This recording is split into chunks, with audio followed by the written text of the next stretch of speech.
দিবলৈছো পৰৱৰ্তী খবৰ পৰ্যটকৰ আকৰ্ষণৰ কেন্দ্ৰবিন্দু হৈ পৰিছে নলবাৰীৰ পাগালাদিয়া নৈৰ পাৰ ভেৰভেৰি সেউজীয়া ঘাঁহনিয়ে হাত বাউলি মাতিছে পৰ্যটকক চিৰসেউজ তৃণভূমিৰ নান্দনিক দৃশ্যই আপ্লুত কৰিছে পৰ্যটকক অপৰূপ সৌন্দৰ্য উপভোগ কৰিবলৈ এতিয়া ভিৰ কৰিছে পৰ্যটকে চাওক কেনে এক মনোমোহা দৃশ্য নান্দনিক দৃশ্য এই নান্দনিক দৃশ্য চাবৰ বাবে দূৰ দূৰণিৰ পৰা ভিৰ কৰিছে পৰ্যটকে চিৰসেউজ তৃণভূমিৰ নান্দনিক দৃশ্যই আপ্লুত কৰিছে এতিয়া সকলোকে এক মনোমোহা দৃশ্য অপৰূপ সৌন্দৰ্য আৰু এই অপৰূপ সৌন্দৰ্য চাবৰ বাবে দূৰ দূৰণিৰ পৰা আহিছে বহু সংখ্যক লোক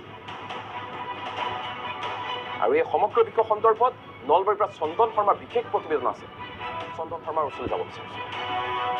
মই মুহূৰ্তত উপস্থিত আছো তামুলপুৰ জিলাৰ ভেৰভেৰিত আৰু ভেৰভেৰিত দেখিবলৈ পোৱা গৈছে প্ৰাকৃতিক সৌন্দৰ্যৰে ভৰপূৰ এখন প্ৰায় 200 বিঘা এই মাটিৰ এনেধৰণে প্ৰাকৃতিক সৌন্দৰ্যৰে ভৰপূৰ এনেধৰণে প্ৰাকৃতিক যি এক নান্দনিক পৰিৱেশ এই মুহূৰ্তত দেখিবলৈ পোৱা গৈছে চাৰিওফালে যদি চোৱা হয় এনেধৰণে যি এক প্ৰাকৃতিক সৌন্দৰ্যৰে এনেধৰণে যি এক গ্ৰাছলেণ্ড দেখিবলৈ পোৱা গৈছে আৰু ইতিমধ্যে পৰ্যটকৰ আকৰ্ষণৰ কেন্দ্ৰবিন্দু হৈ পৰা দেখিবলৈ পোৱা গৈছে আৰু এই সময়তে আমি দেখুৱাইছোঁ কেইবাগৰাকীও ইয়াতে স্কুলীয়া হওক বা কলেজীয়া ছাত্ৰ এই মুহূৰ্তত আহি তেওঁলোকে এই যি প্ৰাকৃতিক সৌন্দৰ্যৰ নান্দনিক পৰিৱেশ তেওঁলোকে উপভোগ কৰা দেখিবলৈ পোৱা গৈছে সহযোগী বঞ্জিতে এই মুহূৰ্তত দেখাইছে আৰু এনেধৰণে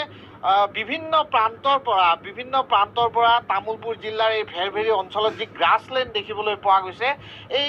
গ্ৰাছলেণ্ড এনেধৰণে তেওঁলোকে উপভোগ কৰিবলৈ আহিছে এক নান্দনিক পৰিৱেশ বুলি ক'ব লাগিব এই মুহূৰ্তত আৰু যোৱাকালি যিহেতু ৰবিবাৰৰ দিন আছিল সেই দিনটোতো অসমৰ বিভিন্ন প্ৰান্তৰ পৰা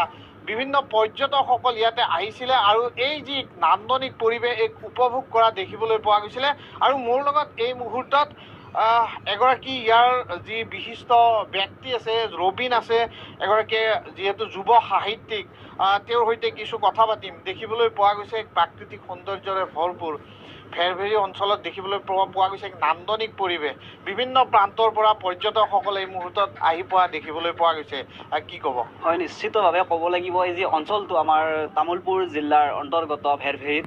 যথেষ্ট কালি মানে আমাৰ অসমৰ বিভিন্ন প্ৰান্তৰ পৰা যুৱক যুৱতীসকল বা স্থানীয় বাসিন্দাসকলো ওলাই আহিছে দলে বলে ক'ব লাগিব যি প্ৰাকৃতিক লীলাভূমিলৈ পৰিণত হৈছে পাগলদিয়া নৈৰ পাৰত আৰু দুবাৰে দুটা মাথোৱাৰী যি সৌন্দৰ্যই আকৰ্ষণৰ যেন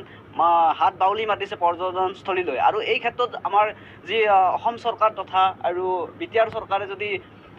এই পৰ্যটনস্থলীলৈ যদি ৰূপান্তৰিত কৰি বা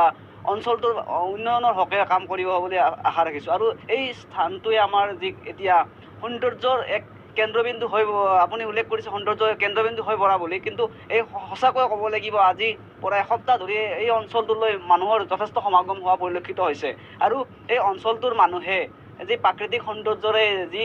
সৃষ্টিৰাজি বা প্ৰকৃতিয়ে অৱদান দিয়া বুলিয়ে ক'ব লাগিব প্ৰকৃতিৰ অবিহনে আমি জীয়াই কেতিয়াই ৰাখিব নোৱাৰোঁ এই ক্ষেত্ৰত চৰকাৰ বা প্ৰশাসনৰ বা আমাৰ ব্যক্তিগতভাৱেও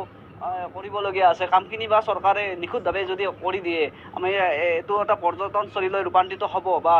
ইয়াৰ ক্ষেত্ৰত চৰকাৰো লাভান্বিত হ'ব বা স্থানীয় আপোনাক সুধিছোঁ ইয়াৰ যিগৰাকী বিধায়কে হওক বা পৰ্যটন মন্ত্ৰীগৰাকীক আপুনি কি আহ্বান জনাব হয় নিশ্চিতভাৱে তামুলপুৰৰ সন্মানীয় বিধায়ক জলেন দৈমাৰীক এই ক্ষেত্ৰত তেওঁৰ যি মানে কৰণীয় কাম আছে সেইখিনি অতিশীঘ্ৰে কৰিবলৈ মই আহ্বান জনাইছোঁ আৰু যি আমাৰ স্থানীয় মানে যোনগৰাকী বাগানপাৰা পৰিষদৰ MCMLA তথা বিটিআৰৰ অধ্যক্ষ কাতি তেওঁক মই অনুৰোধ কৰিছোঁ এই অঞ্চলটোক পৰিদৰ্শন কৰি অতি শীঘ্ৰে ব্যৱস্থা কৰিবলৈ আহ্বান জনাইছোঁ আৰু আমাৰ অসম চৰকাৰৰ যোনটো কেবিনেট মন্ত্ৰী বা পৰ্যটন বিভাগৰ দায়িত্বত আছে বা তেওঁক আহি পেলাই তদাৰূপ কৰি পেলাই অঞ্চলটোক উন্নতিকৰণ বা পৰ্যটনস্থলীলৈ ৰূপান্তৰিত কৰিবলৈ আহ্বান জনাইছোঁ মই এই যোগেদি আপোনাৰ ধন্যবাদ জনাইছোঁ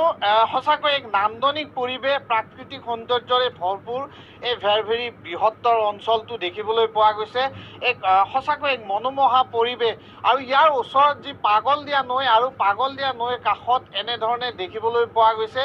কেইবাশ বিঘা ভূমিত এনেধৰণে নান্দনিক পৰিৱেশ এই যি গ্ৰাছলেণ্ড দেখিবলৈ পোৱা গৈছে আৰু মই কৈছোঁ ইতিমধ্যে যোৱাকালিৰ দিনটোত